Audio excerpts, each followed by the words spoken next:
Donc Claude Laurent, Ariel de Sola puis Guillaume, en polyculture élevage sur 150 hectares.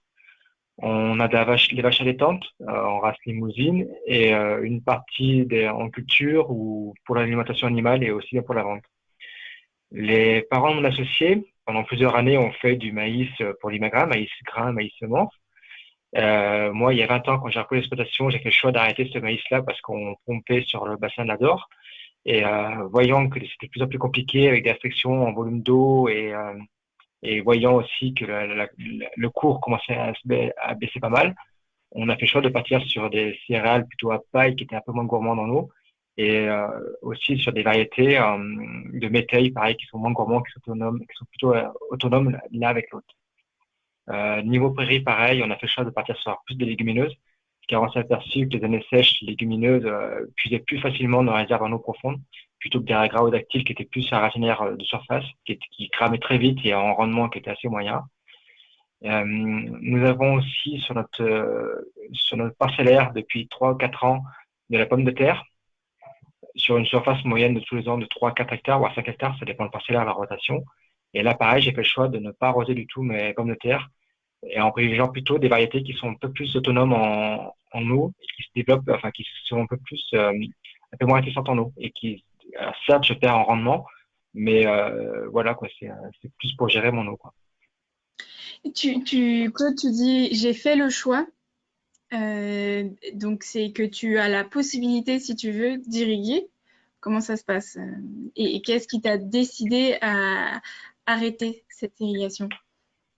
Oui, nous, sur la structure, dans 150 hectares, on a presque 20 à 25 hectares où on a le un droit d'eau, droit d'arrosage, donc qui est quand même pas négligeable au jour d'aujourd'hui. Et donc sur cette partie-là, ben, je préfère mieux plutôt mettre de l'herbe et ne plus arroser ou mettre des céréales qui produiront autre. Ouais. Parce que j'ai fait ce choix parce que moi j'habite sur la commune de Châteldon. Quand on se lève le matin et qu'au robinet on n'a pas d'eau qui coule, on se dit là il y a quand même un souci. Donc je préfère mieux privilégier l'eau pour la consommation humaine que plutôt animale, voire végétale. Et donc, ça a amené sur l'exploitation un arrêt de certaines parcelles, de certaines cultures, pardon. Et derrière, comment est-ce que, au-delà des choix de variétés et d'espèces cultivées, par exemple sur les pommes de terre ou sur des céréales à paille qui vont être moins gourmandes en eau, comment est-ce que tu permets à tes parcelles de d'avancer avec suffisamment d'eau? Alors, on a fait le choix de retravailler nos sols parce qu'on s'est aperçu que c'est bien, il y a des grosses machines, du gros matériel, mais on tasse nos sols. Donc, quand il pleut, ben, on voit très bien que l'eau dessus, elle court dessus, elle rentre plus en profondeur. Donc, on a retravaillé avec des produits type physiolite ou du TMCE qui restructure nos sols, qui permettent d'avoir un sol un peu plus spongieux, qui rentre un peu mieux l'eau, qui garde l'eau vraiment en surface. Que l'eau retombe à la nappe et non plus au ruisseau. Et comment est-ce que ça se traduit maintenant sur à la fois les pratiques de travail du sol et les résultats que tu observes sur les cultures? Au niveau pratique du sol, donc on fait un labour, pas systématiquement, on évite de faire des labours. En principe, on fait un labour tous les 2 ou 3 ans parce que, étant donné que je suis en bio, donc pour moi, la charrue, c'est ce que je dis à tout le monde, c'est mon Roundup à moi. Parce que j'ai des adventices où sans labour superficiel, je peux pas me défaire. Donc, je fais de faire un labour au moins tous les 2 ou 3 ans.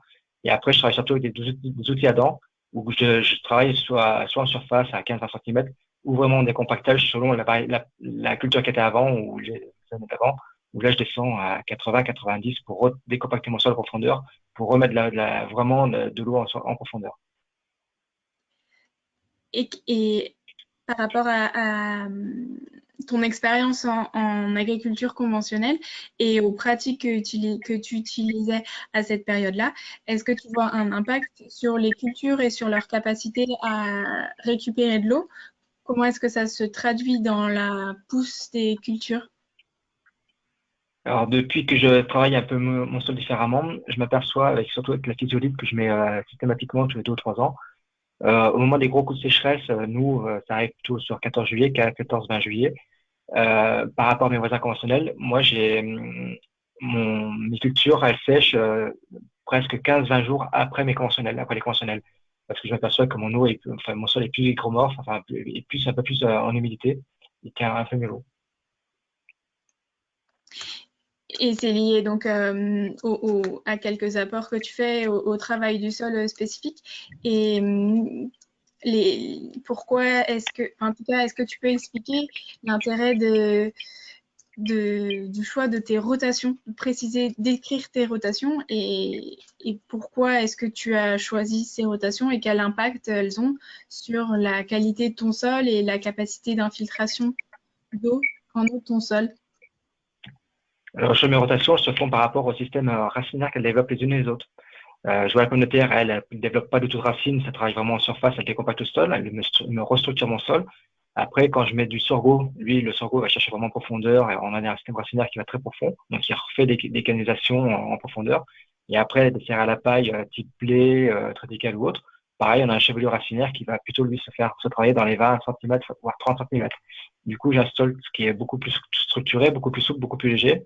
J'ai aussi une vie microbienne qui revient, et la vie microbienne, c'est quand même pas négligeable, c'est elle aussi qui fait des galeries, qui creuse les vers de terre, tout ça, c'est eux qui font aussi circuler l'eau en sous-sol.